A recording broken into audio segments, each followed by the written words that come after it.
Everybody, welcome back to the NC State Insider Podcast. I'm your host and lead beat writer, Tucker Sennett, joining you here today to discuss some of NC State's net ranking implications from that win over Clemson. Shorter episode today. Just want to run through some of the rankings here and give you all an update on where this team stands in the schedule and what kind of opportunities are remaining, as well as put the spotlight on this win over the 18th ranked Clemson Tigers on the AP poll, and what that might mean for this NC State group the rest of the way here. As for, let's start with Clemson. The loss definitely hurts them.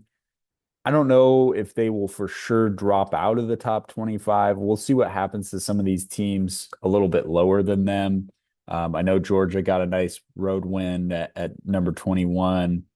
Yeah, we'll see what happens to these two ACC teams at 22 and 23, North Carolina and Louisville. North Carolina's got a difficult road game against Virginia. Not sure how much that'll penalize them if they're able to win Wednesday night against Notre Dame. I'm recording this before that game gets going.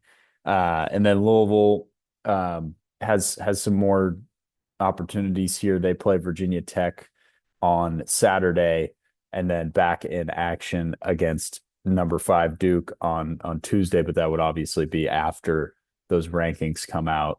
Excuse me, that game's on Monday. Anyway, that's kind of besides the point.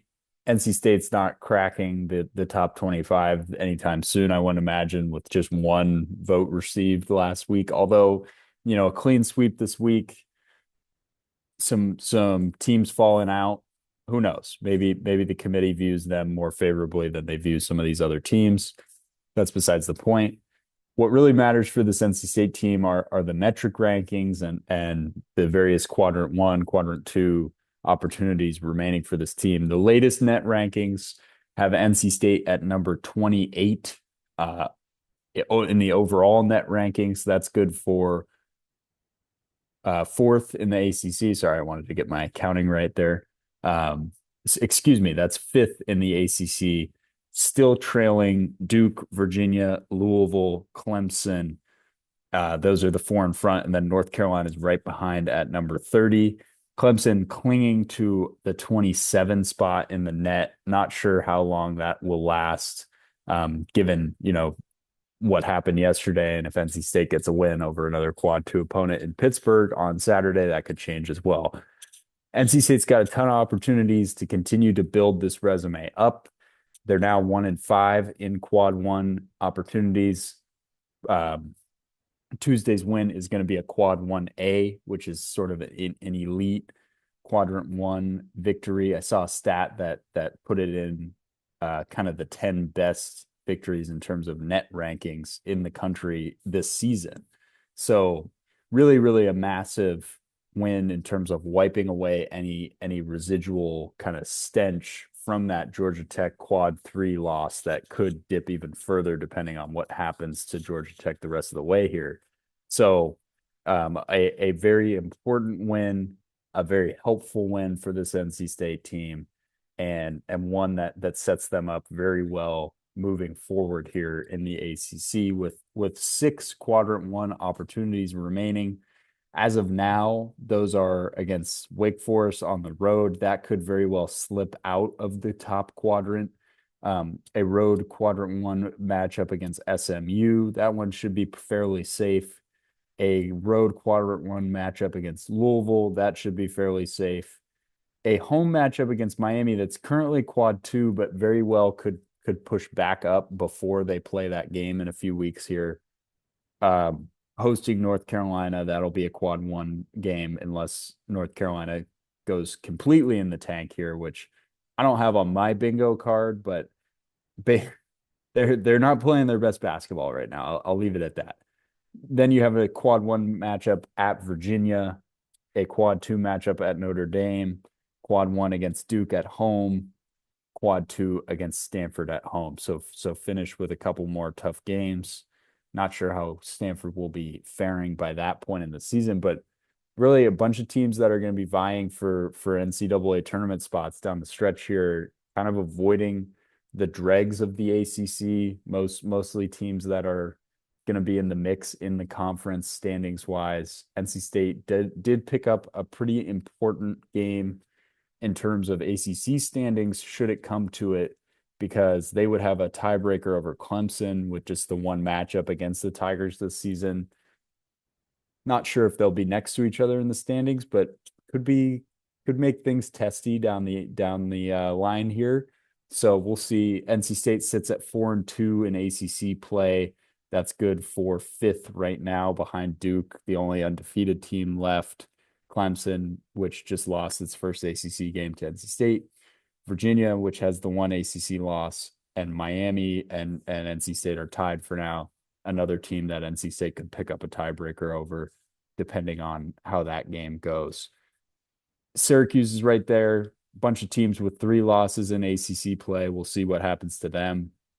And then you have kind of the bottom of the conference here with 4 and 5 losses. Those teams are basically irrelevant at this point, other than maybe Cal.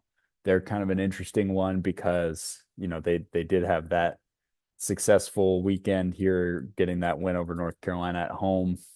We'll see how they fare against their rival out there on the West Coast in Stanford, but they have some opportunities to shake things up in the middle of the conference the rest of the way and make a push upward. So we'll see how they fare in terms of that outcome. And then Virginia is another team that could absolutely kind of coast here and get hot. So NC State's in fairly good position in terms of the conference standings. Going to have to show some more consistency for me to feel confident, slotting them in that top 5, because they just have been so inconsistent and they haven't been a very good home basketball team. So I'm going to need to see them come out with some urgency in the Lenovo Center. Not going to have a chance to until Tuesday. So you have to get it done on the road again. And this team has been a road warrior team, which is very, very helpful for the metrics. The metrics love road success. As you heard, there are some games that probably wouldn't be quad 2 games, maybe some that might even be quad 1 games that wouldn't necessarily justify being a quad 1 game in the Lenovo Center, or SMU being a big one. And then, a game at Wake Forest that could be a quad 1 matchup if the Demon Deacons figure some things out here. That could very well be a quad 1 opportunity for NC State, but we'll see what happens with the Deacons the rest of the way here in the next couple weeks. As of now, I think NC State's standing is solid. The win was just so good for the resume and wiping away the issues. It didn't help the metrics a whole lot. KenPom has them dipping in terms of offensive and defensive efficiency, but up to number 27 in the country. So overall, moving up. The scouting report stats moving down a little bit, but the net ranking definitely has improved. So that matters. In terms of teams that are around NC State that matter, Clemson's at 28 right behind them. So they've created some space there. North Carolina is way down at number 35 after that disaster trip out west. So, they're going to be trying to improve the reputation here over the next couple of weeks while NC State can kind of flex its muscles here and maybe build. And that'll be really important as for how the rest of the season goes. As always, I really appreciate you all tuning in. Feel free to follow me on Twitter at Senate Tucker. You can also throw our website a follow on Twitter at Wolfpack on SI. And of course, subscribe to the sports videos on SI YouTube channel for more episodes of the NC State Insider Podcast. I will see you all next time.